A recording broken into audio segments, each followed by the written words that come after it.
UKLO 1 year masters. No IELTS required up to 5 years visa. High visa success rate. అందరికీ నమస్కారం అండి. నేను పాత జిల్లాలు చెప్తున్నాను. శ్రీకాకుళం జిల్లా, విజయనగరం జిల్లా, విశాఖపట్నం జిల్లా, ఈస్ట్ గోదావరి జిల్లాలో పార్ట్. ఇవన్నీ కూడా విశాఖ డైరీ కవర్ చేస్తున్న ప్రాంతాలు. విశాఖ డైరీ స్థాపించిన దగ్గర నుంచి కూడా రైతులు పాలు సేకరణ చేసి డైరీకి పంపించి దాని ద్వారా ఆర్థికంగా ఆదుకోవాలనే ఉద్దేశంతో ఆ రోజుల్లో కొంతమంది పెద్దలు డైరీ పెట్టడం జరిగింది. ఇప్పుడు ఆ డైరీ రాను రాను కమర్షియల్ అయిపోయింది, అవినీతి పాలైపోయింది. ఈవేళ విశాఖ డైరీలో కొన్ని లక్షల మంది రైతులు పాలు పోస్తున్నారు. వాళ్ళ సంక్షేమం చూడకుండా వాళ్ళ సొంత సంక్షేమం కోసం ఇవాళ విశాఖ డైరీని రన్ చేస్తున్నారు. ఇవాళ చూశారు, ఈవేళ నేను విశాఖపట్నంలో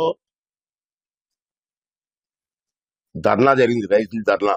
ఎక్కడ జరిగింది ఇది? విశాఖ డైరీ ముందు. ఎందుకు చేస్తున్నారు ధర్నా?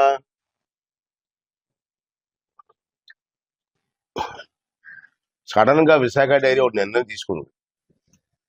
ఆవు పాలు అమ్ముతారు రైతులు. ఆవు పాలు మీద సడన్ గా లీటర్కి 3 రూపాయలు తగ్గించారు రేటు. సుమారు నాకు తెలిసి ఆవు పాలు పోసేవాళ్ళు 3 లక్షల మంది ఉంటారు. మరి 3 లక్షల మంది ఎంత నష్టపోతారండి? రోజుకి లీటర్కి 3 రూపాయలు తగ్గించేస్తే ఎన్ని లక్షల రూపాయలు రైతులకు నష్టం వస్తుంది? మరి దీని మీద రైతులు ఎందుకు స్పందించలేదు? కొంతమంది స్పందించారు నిన్న, కానీ అందరూ రైతులు కూడా స్పందించి ఈ అన్యాయాన్ని ఖండించవలసిన అవసరం ఉంది.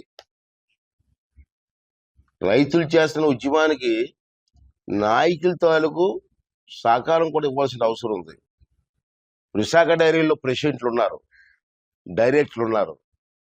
విశాఖ డైరీకి వెళ్ళి ఒక్కడు మాట్లాడడం. ఎందుకు మాట్లాడరా అంటే నవ్వుతారు. నువ్వు డైరెక్టర్ విశాఖలో, గ్రామానికి పాలకేంద్రానికి ప్రెసిడెంట్ ఉన్నారు ఇక్కడ.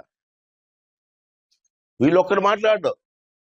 అరే మా రైతులకు నష్టం జరుగుతుందని ఎందుకు మాట్లాడారంటే వీళ్ళు డైరీకి మీటింగ్కి వెళ్తారు.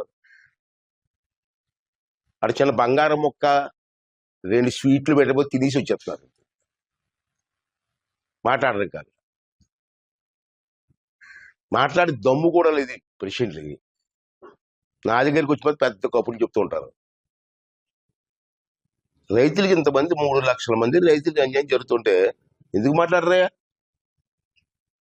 మీరు ఎందుకే ప్రెసిడెంట్లుగా రాజీనామా ఇచ్చి పోవడం అనేసి? ఎంత అవినీతి జరుగుతుందండి.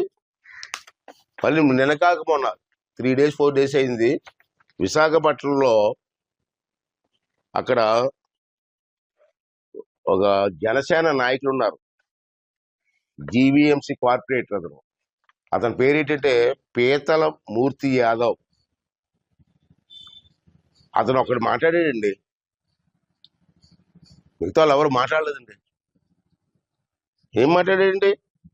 విశాఖపట్నంలో 7 ఎకరాల 95 సెంట్లు భూమిని విశాఖ డైరీ వాళ్ళు ఆక్రమించారు. ఎవరైతే విశాఖపట్నం డైరీ చైర్మన్ ఉన్నాడో వాళ్ళందరూ ఆక్రమించారు బోర్డు అంతా. దాని కొన్ని కోట్ల రూపాయలు విలువది, కోట్లాది రూపాయలు ఇవేని భూమిది. ఆ మూర్తి యాదవ్ గారు మొన్న కలెక్టర్ గారిని కలిసి ఆ భూమి తాలూకు వివరాలు అన్నీ కూడా కలెక్టర్ గారికి ఇవ్వడం జరిగింది.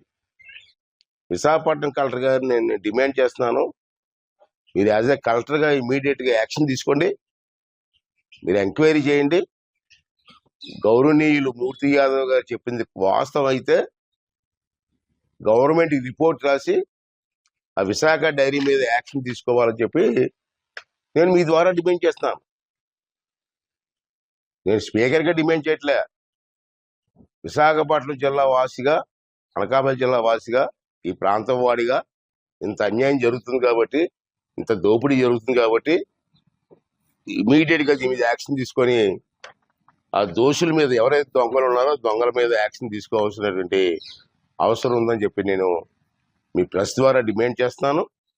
అంతేకాకుండా మంత్రి గారు ఉన్నారు, అచ్చెన్నాయుడు గారు, ఈ డిపార్ట్మెంట్ మంత్రి అచ్చెన్నాయుడు గారు పేపర్లో వచ్చాయి, చూడండి ఒకసారి, చూసి అది ఎంతవరకు వాస్తవం యాజ్ ఎ మంత్రిగా మీరు కూడా ఎంక్వైరీ చేయవలసిన బాధ్యత ఉంది. ఎందుకంటే ఒకరిద్దరు కాదు, నాకు తెలిసి 3 లక్షల మంది రైతులకు నష్టం జరుగుతుంది. అది మంత్రి గారు కూడా స్పందించి దీని మీద ఎంక్వైరీ చేసి ఆ యాజమాన్యం మీద నిజమైతే యాజమాన్యం మీద యాక్షన్ తీసుకోవాలని చెప్పి నేను డిమాండ్ చేస్తాను. అంచేత రైతులందరినీ నేను రిక్వెస్ట్ చేస్తాను, ఇది పురాతనమైన డైరీ, మంచి డైరీ, ఆ డైరీ స్వార్థపరులు కొంతమంది పాడు చేస్తున్నారు. మీ డైరీని మీరే కాపాడుకోవాల్సిన అవసరం ఉంది. అంచేత రైతులందరూ కూడా తిరుగుబాటు చెయ్యండి, జరుగుతున్న అన్యాయం మీద గొంతెత్తి మాట్లాడండి. లోకల్ గా జిల్లాలో ఉన్న నాయకులందరూ కూడా రైతులకు అండగా నిలబడండి, రైతులకు న్యాయం జరిగేలా చూడాలని చెప్పి ఆల్ పార్టీస్, ఈ పార్టీ ఆ పార్టీ కాదు, అన్ని పార్టీ నాయకులు కూడా రైతుల కోసం పోరాటం చేయవలసిన అవసరం ఉంది. ఈ దుర్మార్గాన్ని అరికట్టవలసిన అవసరం ఉందని చెప్పి మీ ద్వారా రైతాంగాన్ని, పాల రైతులందరూ కూడా విజ్ఞప్తి చేస్తారు. హిట్ టీవీ యాప్ ని డౌన్లోడ్ చేసుకోండి. ఇందులో short news, live news, entertainment movies అన్ని అవైలబుల్ గా ఉన్నాయి. Please download Hit TV app. Hit TV app hit TV యాప్ని ఫ్రీగా డౌన్లోడ్ చేసుకోండి.